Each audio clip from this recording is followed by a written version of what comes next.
Welcome back, number one podcast listeners, to another edition of Prem Brulee. I'm your host, Premal, and today I'm really proud to be joined by my friend since the school days at Sells Middle School in Dublin, Ohio, former five-star recruit, the Ohio State University's own offensive tackle, first team Big Ten, 56th overall pick in the 2012 NFL Draft, 5-year NFL veteran with the Steelers and Bears, Mike Adams. Thanks for joining me, my guy. Oh, man, appreciate it. That's a heck of an intro, man. I appreciate that. I tried to do it justice. I had to lead with our middle school days. Oh, you got to. SMS, baby. Go Rocks. Yes, sir. And you already know the bond runs deep. It goes way back to when Mike and I were the slowest kids on the middle school basketball team, so don't ever get it twisted. 100% slow, chubby, all the above, but we got it done. Hopefully the glow up's real. At least I'm married, so I don't need the glow up, but the glow up's real for Mike. Just trust me. The glow up is crazy for both of us, man. Yes, sir. All right, well, let's get started. So we lead every episode with Yeah, Fam, or Nah. It's our time to discuss some headlines, and Mike, I want to get your thoughts on it. So first up, I kind of catered these to you with your history. NFL Combine. Before I get your takes on everything, Yeah, Fam, or Nah, to the Redskins bringing in Joe Burrow and Tua for interviews despite having Buckeyes' very own Dwayne Haskins on their roster just last year. What are your thoughts on that, Mike? You've probably been through it. Team looking at a position that's your own. What are your thoughts on it? I mean, it's kind of just the reality of what it is in the NFL, man. You're looking for instant results, and if things are kind of up in the air, they're going to bring someone in. You just got to be ready to compete. You can't really get caught up in it. You just got to come to work every day, put your best foot forward, and just really try to keep getting better. That's such an athlete response, but me as a pure fan, it's like they're doing this guy dirty. They didn't put anything in terms of protection in front of my guy, and I feel like he balled out at the second part of the season. So I hate to see it. Maybe it seems like it's lying season right now. So who knows if it'll actually happen? But I'm personally a nah, but I get that mentality. I personally, I think, for Dwayne Haskins to be in a position like that where he probably needed to sit a year behind a good veteran quarterback and actually be able to mature. I mean, because he only started how many games at Ohio State? You know what I'm saying? Right. So, I mean, I'm a big fan of taking a rookie quarterback, letting him sit, learn behind a really good vet. And if you don't get the chance to do that, it's really easy to kill a guy's confidence early. So I honestly think that in Dwayne Haskins' best interest, I mean, a lot of times they're not just going to let a guy that they're paying that much sit on their roster. So if he ended up in another team, it could be the best thing for him. You know what I mean? You let him go somewhere if they get rid of Teddy Bridgewater down there in New Orleans, let him go somewhere like New Orleans, sit behind a guy like Drew Brees or something like that. I think his potential is bright, but like you said, they got nothing to protect the guy, and I really would hate to see him get set up for failure. Yeah, I feel like a lot of times it's just so much about the situation you're in, and he got put in it was reportedly an ownership pick and not the former coach now. So I hope for his sake the situation with Ron Rivera is a little better and they actually do give him a chance. But I guess time will tell. I like your idea in New Orleans to learn behind Breeze. All right, so everybody knows my thoughts on what I call the underwear Olympics, but we want to hear from someone who's been through it. So I thought it would be cool to, maybe it's not cool to go down memory lane, but here are Mike's numbers. Mike, you probably didn't think you'd hear these again, huh? Oh, man, probably not. Maybe I'll dub these in after, but I gotta, I'm a man of the people, so what good would I be if I backed down from a friend like this? Yeah, what do we got? All right, so your 40 was a 5.28, pretty good for a big guy. 10-yard split, 183. 20-yard split, 3.08. Bench press, 19 reps. 21 at Pro Day. 21 at Pro Day. Okay, important designation here. Vert was at 28.5. Broad jump 8'4". That's pretty nice. And a 3-cone is 7.94. Hand size, we love that. We love that this time of year. 10 3/4. Don't sell my guy short. And this all at 6'7 1/4 at 323. But you way fit now. Oh man. I mean, if you number one podcast listeners, if you have no idea, just go see my guy's page. This man is a yoga teacher in full-fledged. You would have never... It's like a different person you're looking at. Oh, man, yeah. It is a different person. It's like a lifetime ago. I couldn't imagine still being that large. And, you know, when I hear those numbers, like you said, those aren't too shabby of numbers, especially at the size I was at. But I really just, I'm in awe every time when I watch the combine and I see those big guys moving and running, jumping. It's just a really, really underrated thing that a lot of people don't appreciate in sports is the athleticism of these offensive linemen. I think I saw what they do on the combine. Mekhi Becton, the dude from Louisville, ran a 5'1" at... 360 pounds. Yeah, he's huge. I mean, like, it's unbelievable. I think they had a female football player who's like a really good track athlete and one of like a celebrity trainer who trains like Kevin Hart and a bunch of those guys. They had them run the 40 and do the whole combine, and like they both failed to run below 5'2", I think, and like this guy's like one of the most fit people you'll see on Instagram on anything. He's like, 6 foot, 195 pounds. You know what I mean? I'm like, damn. I'm like, yeah. I mean, like, I was 325 pounds, still faster than 90% of people out here. That's nuts. Like the regular, like I'd probably run like a 7'8" or some shit. Yeah, it's unbelievable. Like you see Mike Mayock when he runs it every year. You know what I mean? He runs like some crazy. Oh, Rich Eisen, yeah. Rich Eisen. You see him run some like crazy slow time, and it's like, damn, man, that's what a lot of these guys would run. So I wanted to ask you, are you a fam or not to the combine in general? Or like, are you a fan of it? Does it tell us anything from your perspective? Do you wish it wasn't a thing? What are your thoughts? I would tell you this: if I had a son who had the opportunity to go to the combine, I would tell him to do the Chase Young and go and do interviews. But I don't like the combine, and I understand what it's for. I mean, it's a lot of stuff that the fans wouldn't really get, but it's really just to set you up and have a lot of things go wrong and see how you perform. Like they're waking guys up at 4 a.m. They're standing in the lobby of the hotel blowing an air horn like every hour throughout the night, just to like make sure you don't get great sleep, things like that. Like for me, the combine was pretty wild. I had interviews with almost every team. I had crazy amounts of testing with team psychologists, doctors. You get poked and prodded, and it's honestly like when you think about it, and this is a crazy parallel to draw. I know that, but it's like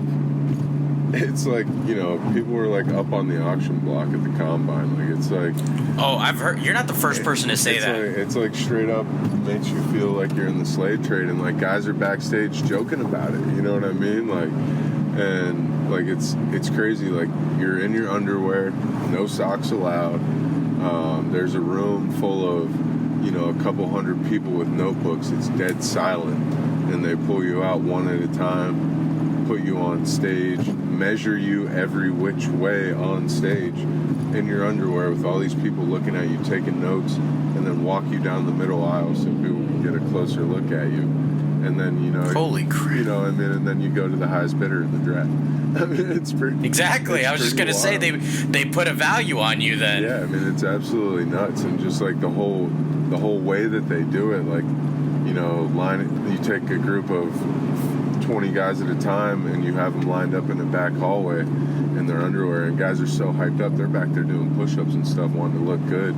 You know what I mean? And right. It's like, it's incredible, but it is what it is, and it's a it's a game where people are the tools, and you have to get a good judgment on that. But I think it's pretty wild. I had a good experience there. I mean, I enjoyed my time there. It was definitely a lifelong dream to participate and compete, and I lived that out. Right. I really enjoyed the interview process, and getting to know people from different teams, and just having the opportunity to be exposed to so many teams at one time. So yeah, I mean, if I had a kid, I'd tell him go do the interviews and then just do everything else at your pro day, where it's not right set in a place that's more comfortable. Yeah, well, not even more comfortable, but it's an environment that's set up for you to succeed. You know what I mean? Like, you're at home. They're making sure you get your adequate rest. You're not being rushed all over the place or held up doing interviews until 1 a.m. the night before, when you have to get up and do a bench press at 6 a.m. or something crazy like that. You know what I mean? So it's just it is what it is, but I'm not all for it. All right. Okay. Next topic I wanted to get from you. The NFL Players Association and the owners are going through a CBA negotiations. I talked about it on the last episode with my guest last week, but I want to get your thoughts as more information's come out. Just a little recap for number one podcast listeners. We got talks of a 14-team playoff, so add an extra team in each conference. And the main part that everyone's talking about is a 17-game season. Since then, there have been a little bit of tweaks to it. That we already knew the 17 games would start in 2021, but the 2 extra playoff teams would start immediately. They agreed on a revenue share increase from 47% to 48.5%, and that would be if the 17 games are approved. And the roster would expand from 53 to 55 and would allow 48 players to dress for games. Currently, it's at 46.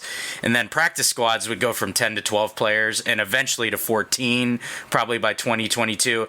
And most importantly, the owners agreed to eliminate the $250,000 cap on earnings for that extra game. And also very important is that this was already established, but it would increase the minimum salary for those guys that make up the majority of the league that play at the league minimum. So right now, I think it's close to the point where all players will be voting on it. So with all that being said, some high-profile players, Richard Sherman's, J.J. Watts, Pouncey Twins, Aaron Rodgers, Russell Wilson have all come out against it. Some are more for it. Those that don't have as big of a following are for it. But yeah, fam or not, Mike, if you're still a player, what are your thoughts on this proposed CBA? What you a yeah fam, nah to it? How would you have voted? I'm a hell nah to that, man. I think it's the league. This has nothing to do with anything being good for the players. This is the league making more money, owners making more money. They put out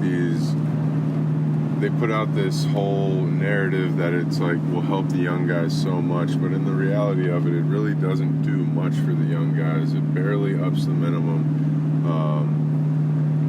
and it adds a whole lot more than it takes away a whole lot more from them than it adds. I mean, you're talking about a whole nother game, more playoff teams. There's nothing wrong with what's the league as it is. There's nothing wrong with the playoff system as it is. Not one player wants to play another game. Like 16 games is already so many, and 4 preseason games. Like, what that does to your body, like, the general public would never be able to understand. But like, nobody wants that. So part of what they've talked about, Mike, is that with the 17 games, they'd go down in preseason games. That doesn't make it right or wrong. I'm just saying.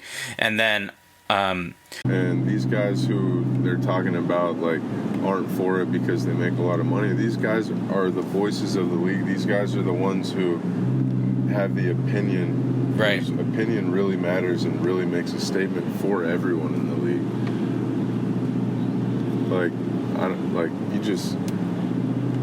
there's no young guy like another game isn't worth it. It's not like the amount of injuries, all those things, and then they try to throw the weed thing out there because they know it's like a sexy, popular issue amongst players, because we're like the only sport that still tests for it.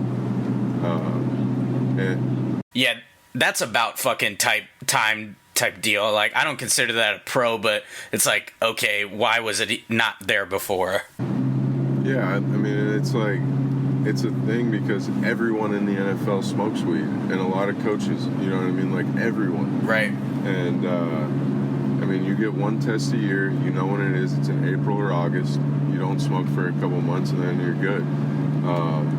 And it's like they use that as a bargaining chip and hold that over your head because they know that. And it's just like if you really see it for what it is, it's just the owners are greedy. They want to make more money.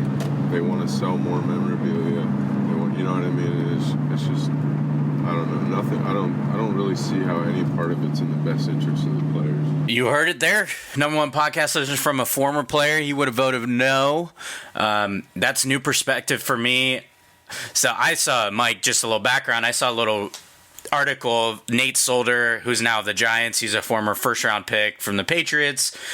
He pulled a few minimum players from his current team who said, would you exchange these added benefits both now and later for a 17th game?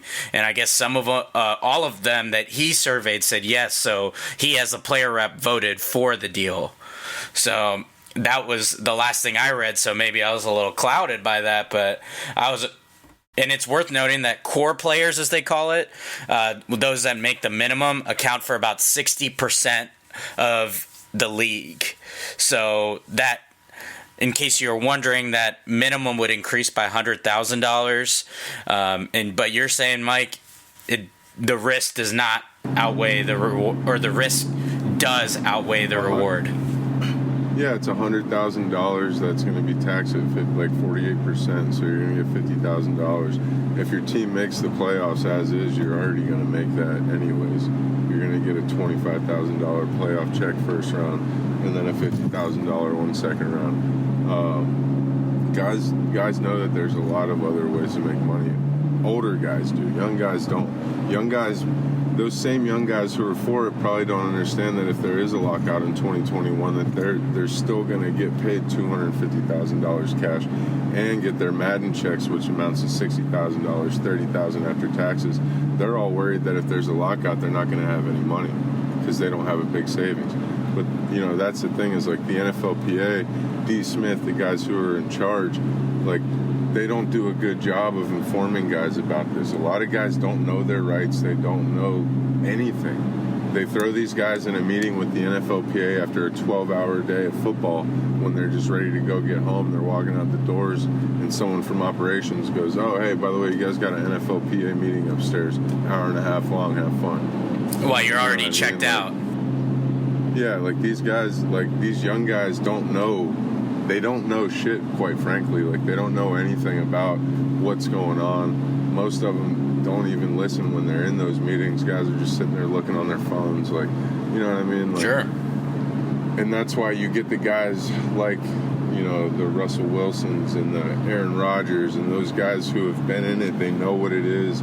They really know the league for what it is. They've made the league work for them. You know what I mean? They're not working for the league works for them. Sure. Like, those are the kind of guys who are well informed and know what's going on and who are really should be the voice.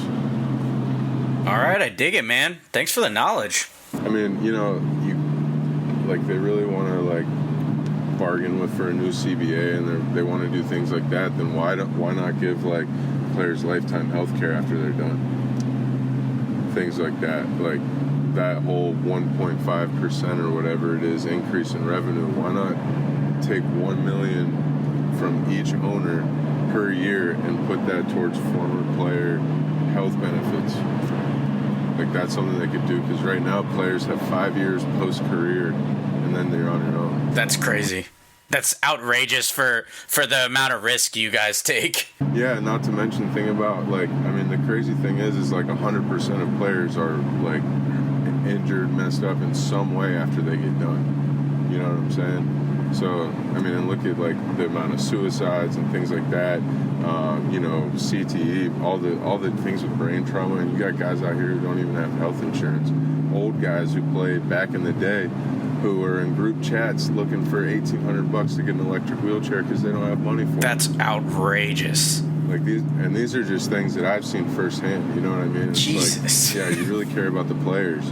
Here's some things that you can bargain on. Yeah, well, yeah. So that's just you know, some of the, like, some things that I've seen firsthand, where it's like, you know, you have these guys who, you know, risk it all just to play this game, and, you know, like, yeah, a lot of us at the time are young and we're not thinking about what the impact's going to be on our bodies, on our brains, things like that. And you know, guys don't even have lifetime health care, and they're stuck in situations like that.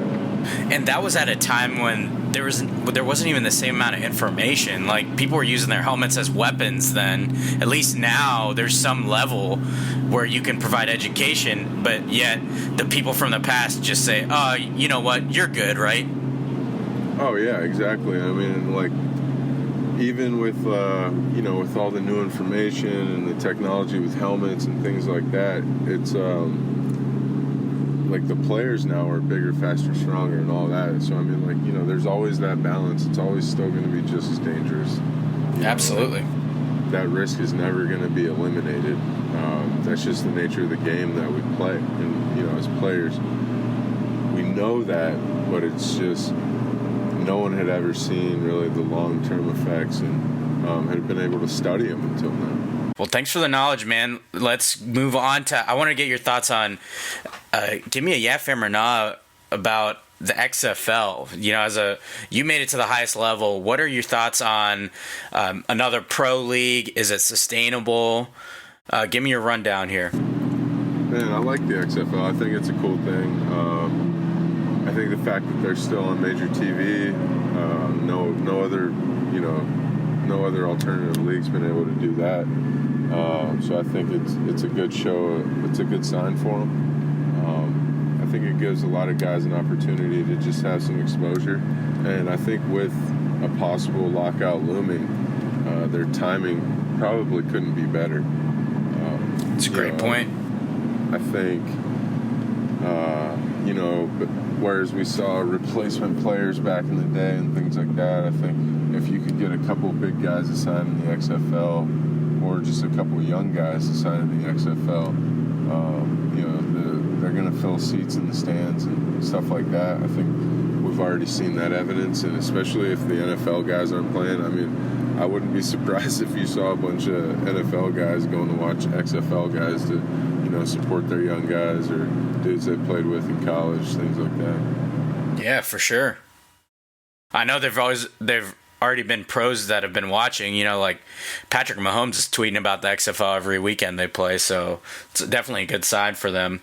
Do you think, what about this? Do you think we'll ever see, if the XFL lasts, do you ever see maybe a top high school recruit or a person who maybe gets kicked out of school go the XFL route until they get to the NFL instead? You know, kind of like the NBA has, you could go play overseas or play in the G League while you're doing your 1 year away from high school. Man, it's a great question. I think with it being here in America, you probably could see that happen. I always kind of wondered why guys didn't do that with the CFL more. I mean, there's a few guys who've done it, but not too many. So I think with it being a domestic league and stuff like that, the possibility of that would be pretty good, and especially with them getting a chance to play with some guys who have league experience and all that, it could bring a different. I mean, I would like to see what a top XFL team is like against a top college team, what that skill level is like.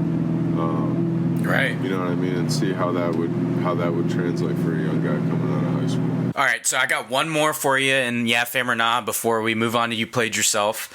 And I wanted to get your quick thoughts. Ryan Day just signed a 3-year contract extension to remain Ohio State's football coach through 2026.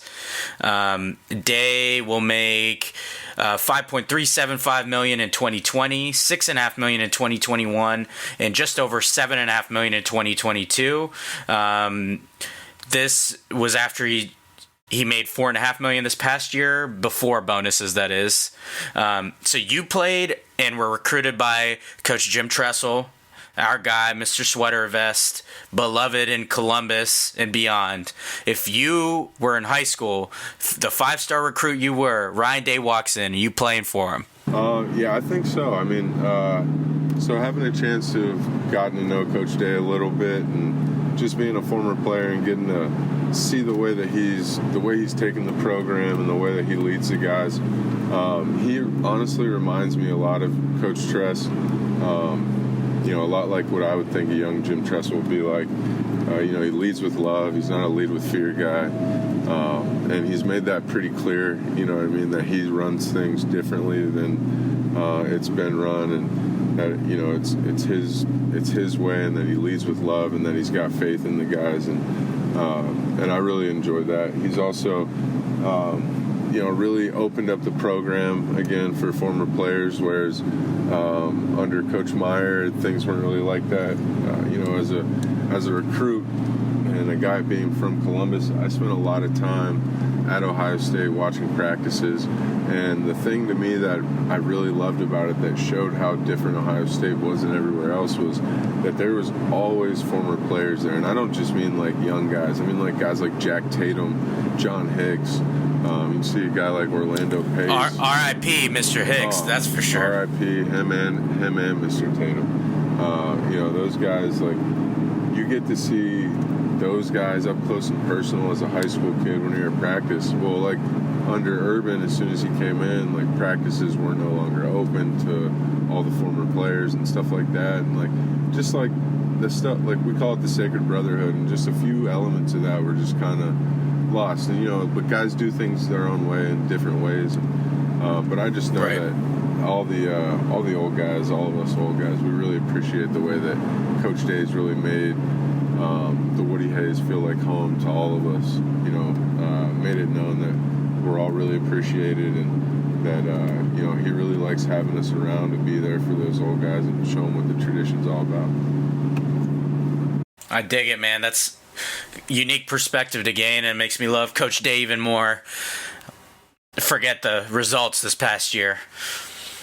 All right, man, so next up is a section I called You Played Yourself. This is where I get to spit out my hot takes and call people out. So if you have anything to add to these, let me know. And then we'll get back to getting your interesting takes, because people don't want to hear my hot takes every week. They probably want to hear from you. So first up, You Played Yourself. Deontay Wilder, he says his legs weren't there after he wore a 40-pound outfit to walk out the ring for his fight against Tyson Fury. You played yourself, Deontay. Come on, man. Even if that were true, you honestly need a better PR team if you think you should be saying that in public. Oh, man. Didn't think about how lame it sounds, so for that, whether it's true or not, you played yourself. And especially, there was of course, because the internet's undefeated, Twitter found a clip of him being on the Joe Rogan podcast where he told him that he trains with the 40-pound vest in order to activate his quick twitch muscles. Kind of Aki. Oh, yeah, he definitely played himself. Man, I love Yes, the guy. He's an exciting fighter to watch. But, Tyson Fury really, he put the paws on him, man. 7th round knockout. Yep. They had to throw the towel in. It was hard watching him get beat like that. You know what I mean? As a Wilder fan, wanting him to land that big right, and just seeing him just get picked apart, as a boxer. It was kind of hard to watch, but you gotta love Tyson Fury. He's just got that. He's got the great, comeback story, and just seeing him, the way he does it as a technician, as a boxer. Not to mention, he's a big, chubby dude, he gets after it. I know, it's like... So it's cool, man. Everyone can relate to that guy. Yes, sir. So Wilder officially exercises right to a rematch, so there will be a part 3. Probably very soon, coming up as soon as they start training for it. So we'll see how that one goes. All right, next up, I try to stay away from this, but people still really hate on LeGod James, as I call him. It's unbelievable to me. This 35-year-old's defying father time. He is tied for the league lead in triple doubles, and he's tied with a 21-year-old in Luka Doncic. So he recently also addressed people who question his mentorship style. He said the following, quote, "Anybody that says that, LeBron, why would he do that while he's playing? It's a sign of weakness. He's buddy-buddy with the guys he's going against. Tell them to kiss my ass. All right? With a smile, too. Appreciate it." End quote. And that's why I call him LeGod James, because if you're still hating at LeBron James at this point, I think it's more of something to do with you than anyone else. But I don't know what to tell you. And also, bonus, you played yourself. LeBron deserves to be in the MVP conversation right now. The same reason Giannis was last year and the same reason Giannis is this year. He needs to be in the conversation, and I think he should be in the lead for it. Oh, I absolutely agree, man. I mean, look, the guy's 35 years old, giving us 30-point triple-doubles, leading the league in assists. Like, it's unbelievable. He's shooting the ball from damn near half court. I mean, the way that LeBron evolves his game is like nothing that anybody's ever seen. You know what I mean? No one's ever done. Just when you think, oh, Father Time should start ticking and kicking in on him, it's like, nah, man, he just does something else better. And I think it's also a testament when you watch him and Zion going at it, and he's out here high flying, getting after it, still playing back-to-back games. Big minutes, like I said, what's he averaging, over 25 points a game right now? I mean, it's insane. It's ridiculous, and I saw some numbers where the Lakers are 29th in offense without him on the floor, and they're second with him, and that tells you everything you need to know about him. So I got one more before I want to give you a chance to maybe give a you played yourself here. So my next one is to Maryland's men's head basketball coach Mark Turgeon. He recently complained about having to play a 9 p.m. away game. He said, quote, "My goal is to be in my driveway before 4:30 a.m. We played a 9 o'clock Eastern game at Minnesota on a weeknight. Makes no sense." End quote. I mean, Mark, it makes no sense that teachers work long hours, spend their own money only to make $50,000 if they're lucky. But, hey, we all want to hear about your complaints while you're earning $2.7 million about your fucking game schedule when everybody has to. And then my head basketball coach, our head basketball coach, Chris Holtman, a couple days later after he played at Nebraska in Lincoln, in his opening statement said, quote, "It was great having a 9 p.m. tip. We could get in there early, and it was great having a 9 p.m. tip," end quote. Sound that petty alert and immediately approve it for my head basketball coach. Oh, man, yeah, he definitely played himself. I hate just like, I understand, I'm sympathetic. It's like these are athletes and they're student athletes, but Mark made it about him. If he made it about the student athletes, maybe he wouldn't have been on You Played Yourself, but he wanted to make it about him getting in his driveway as if he was suiting up himself. It's like everybody has to play the 9 p.m. games. It's not unique to you. You're part of this, one of the biggest programs in college basketball. You're going to have to play those. There's no sympathy on this end from a fan's perspective. I totally know what he's saying, but yeah, nobody cares. You do what you do, and that is what it is. Sometimes you got long nights, and, with much given, much is expected. So you just put your head down, go to work, sleep on the plane, man. It's all good. But, one thing though about any of those college or pro coaches is it is totally overlooked and totally underestimated how many hours those guys spend at work. A lot of times sleeping at work, not seeing their families, things like that. Never getting to drop their kids off at work or pick them at school or pick them up or even see them. So I get what he's saying, but once again, the general public, nobody cares, and like you said, what about the kids? Make it about them.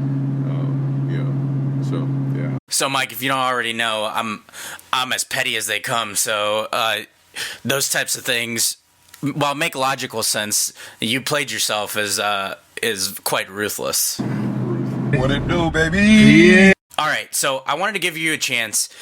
Are you giving a you played yourself to NCAA amateurism? Give me a quick thought. Does it deserve to be on you played yourself? I think I know where you're going. NCAA amateurism. I think pay the guys, let them make money. You know what I mean? I don't see why, if I'm playing football at Ohio State University and little Billy's mom and dad want me to come to his birthday party and pay me $500 to be there for an hour or two or whatever, I don't see why they shouldn't be able to do that. They can hire Brutus to do it. You know what I mean? So I don't see how that's fair. I don't know why. Or if you wanted to get a freaking part-time job. Yeah, I mean, yeah, even that. Which, you know, with all that's demanded of these guys, there's really no time for them to have jobs. And with all, not only with like games and practice schedule, but also what it takes to take care of your body to compete at a level like that. I mean, there's so many ways that a guy or a girl or anyone who is an athlete at any of these universities can make money off their likeness, especially these days with social media. You know, they have a platform, they can be coaches, there's a whole online platform for fitness and coaching and things like that. And so the NCAA is really just holding these kids back, and you know, nothing that they do is really in the best interest of the athlete. And I think that's what it always should be. The NCAA is just a big money machine, and it's I think it's a travesty what they do to guys.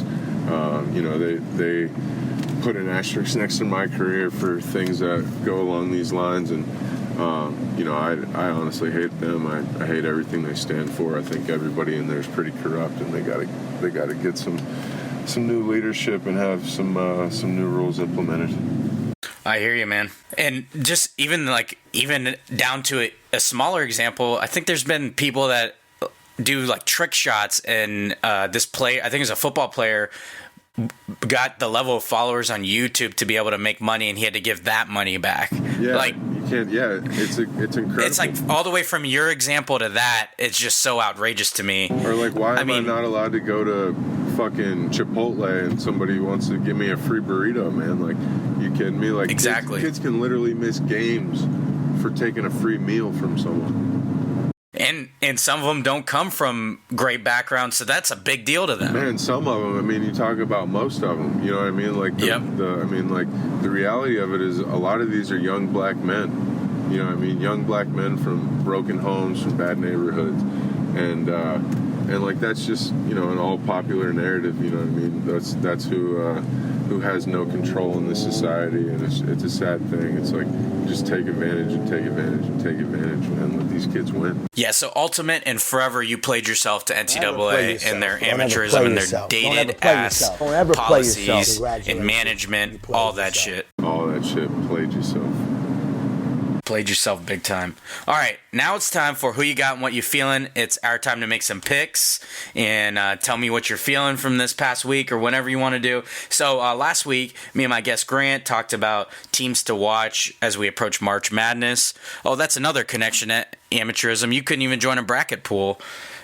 Forget that, right? Yeah. A simple ass bracket pool, yeah. Yeah, definitely. You can't join a bracket pool that makes money. Yeah, you could join a free one, but I mean, like, you know, who the fuck's filling out brackets for free? You know, everybody's filling them out to win. But yeah, man, it's pretty crazy. So we also made a pick. We've been doing XFL picks because we can't get enough of football right now. So we picked the LA Wildcats at New York Guardians. I picked the Guardians and under, so the over-under was at 40.5, and I picked the Guardians to win. LA was favored by 7. I'm just here to let you guys know I'm your new XFL pick expert because I got both things right. My dude Grant got the under right, but he picked the wrong team. So tell your friends all your XFL needs. I got you. All right, and this week I wanted to make it a little different since we have you, a special guest. I know you're my guy, so probably weird me calling you special guest, but It is special for listeners, so I want to say again, I appreciate you. But if you'll indulge me this week, I wanted to go rapid fire with you, and you give me some quick answers, maybe elaborate on some, whatever you want to do. But I'll just go down the list. Is that cool with you? Cool. All right. So, biggest misconception fans have about athletes. What is the thing we least understand that you wish everyone knew? That all athletes are rich. Okay. A lot of these guys, a lot of people just don't understand, how short the average careers are and things like that, and, how much money a majority of the guys make. Hey, good to know. All right. Favorite moment? Favorite moment in sports? My favorite college bowl game, the Sugar Bowl. It was kind of like one of those fuck the NCAA games for us. 2010 against Arkansas.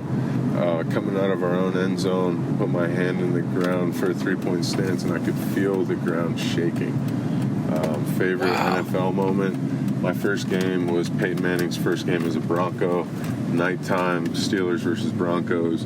After they had them and Tim Tebow had beat us the year before in the playoffs, so it was rocking in there. That was least favorite moment. Least favorite moment. Playing against the Browns. I think it was week 11 as a rookie. If you remember, Phil Taylor, really, really big guy. Yep, number 98. Yep, I'm blocking Jabal Sheard. Phil Taylor's on the other side of the line going against someone else. He beats him, sacks Charlie Batch, falls in the back of my legs, blows my ankle out. One of the most painful moments I've had on the field. Don't like that. Least favorite moment. Can you still feel that ankle to this day? Man, I got bone spurs, no tendons. Like, it's all messed up. Yeah, I feel it. That's a big boy to fall on. Oh, yeah, 350 with another human in his arms. That's brutal. Do you have any regrets? Me? Hell no, man. I kind of just live life the way I like to live it all the time. I try to treat people the way I'd like to be treated and be positive, be a light for people, and just, keep it moving. All right. What is a time or instance like you made it, or like you really sat back and like, wow, that's crazy? Honestly, just about a week ago, I was, I'm a yoga teacher by trade now. I was in Tulum, Mexico on, I guess, what is considered a work trip, teacher training trip. And I was sitting in a hammock on the beach, watching the sunrise, and I was just sitting there like, man, this is my life now. And I never in a million years would have thought that would be it. And it's been a blessing to be able to help people and to be able to just really have an impact on people's lives, physically, mentally, emotionally, spiritually. And I'm just really appreciative of it. That kind of answered my what's next in your life. True yoga teacher, hit my guy up if you're in his area. Learn a lot, become a better human, a better yogi. Is that what you call? Oh yeah, yogi person, whatever you like. All right. Yeah, I've got some big things coming in those regards. Gonna be traveling around teaching a little bit, but gonna be launching my own particular yoga brand. Some online videos that everybody can subscribe to, practice at home. I know it's kind of hard for some people to get time to get out of the house, away from the kids, things like that. So just trying to make those things a little bit more accessible, and just trying to spread the love, spread the practice, and all those. All right. Okay, so I was curious about this, and from a fan's perspective. What do athletes get provided to them, like in terms of clothing, food, equipment? Like, give me a quick breakdown, college and pro. Like, you guys have all that cool gear. You guys get gifted that? Like, is there a magic room where you get to go get what you want? Like, what's the deal there? So things are a lot different in college than when I played with the equipment stuff. When I was in school, we had had an equipment manager who was pretty stingy. He didn't hand out much stuff. The football team got the least amount of stuff out of all the athletes, which is crazy. We didn't even have book bags with our numbers on them. But no, now like they've got some guys in there who are awesome. They get all this crazy gear, dope shoes, and yes, there's a magical room, the equipment room. You go in, the walls open up literally. Each row is like electronic. It opens up. There's just head to toe shoes and clothes, hoodies, sweatpants, socks, gloves, everything. So as a player, you're pretty much, you get like all the workout gear, you know, that you can need, and then you get like sweatsuits and things like that to travel in, and you know, so you guys all look, you know, good, like when you go visit kids in hospitals and things Sure. and things like that, you know, that you look professional, you know, so you get all that stuff, and then you know, one thing that I think is really cool is like when guys come up from the South and they don't have winter coats, you know, I mean, how are you going to tell a guy to go buy a $200 winter coat? So I know that a lot of teams provide athletes with like winter coats, like Ohio State winter jackets and things like that. So that's pretty dope. And as a pro, man, you pretty much in the equipment room get all the cleats and shoes, whatever you want. You know, same thing as college. But it's kind of different for each guy because you have individual shoe contracts and things of that sort. So when I was playing, I had a shoe contract with Nike. I've always wondered that. All right, so since we talked about the Combine, a couple quick ones. Who should Washington select at number 2?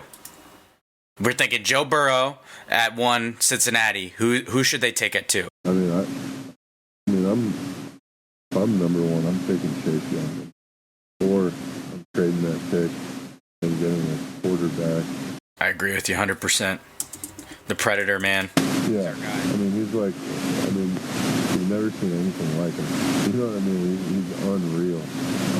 He's a freak of nature. Like, he didn't do anything at the Combine. He got the workout gear, and that was enough. Like, he wore the cutoff hoodie. I was like, oh yeah, good enough for me. Yeah, and then you just look at the success of the guys in his position before him. You know, the Bosa's and Tyquan Lewis and, you know, all those guys, like, and he's the best one out of all of them. Jalen Holmes, like, the list goes on and on. Yeah, it's unreal.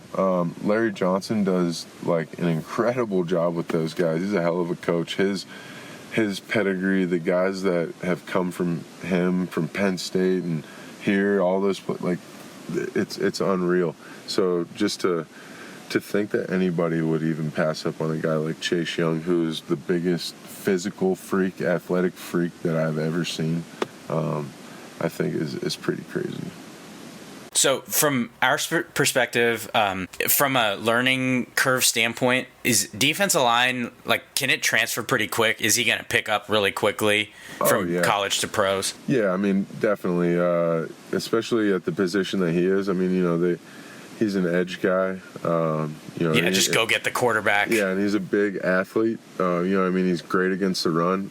With guys like that, if they have exceptional hand usage and things like that, like, I mean, it's not that like a D lineman translates easy. It's that he's so good at what he does that there's not really a way that it doesn't translate, because he plays at a level that's so much higher than everyone else. Like when it comes to the fine skill and technique with the hands and feet and how to use that and how to use leverage and be such a big guy, that there's not really any question to how it translates. You know what I mean? All right, man. Okay, so last but not least, I think I have an idea, but what you feeling lately? Like, what you been digging, sports or outside of that? Personally, I'm just pretty big into the yoga stuff. I train a group of offensive linemen for pro day and stuff like dope. that here in Newcastle, PA. So I get my football fix in for like 8 weeks doing that, but I'm really just into the yoga stuff, man. Just trying to help as many people I can.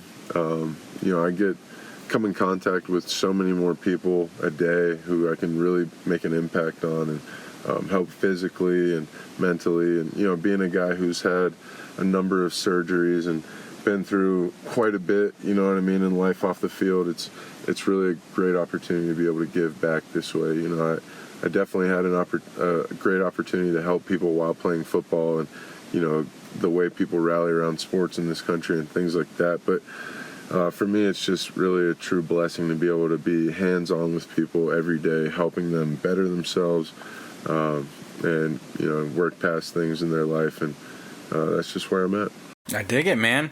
And I'm feeling getting to do this with you. I appreciate your time here, taking time out in your busy schedule and helping old Cells brethren out. I like to end each podcast episode with my 2 much sense. I love giving advice. It's usually more than my 2 cents worth.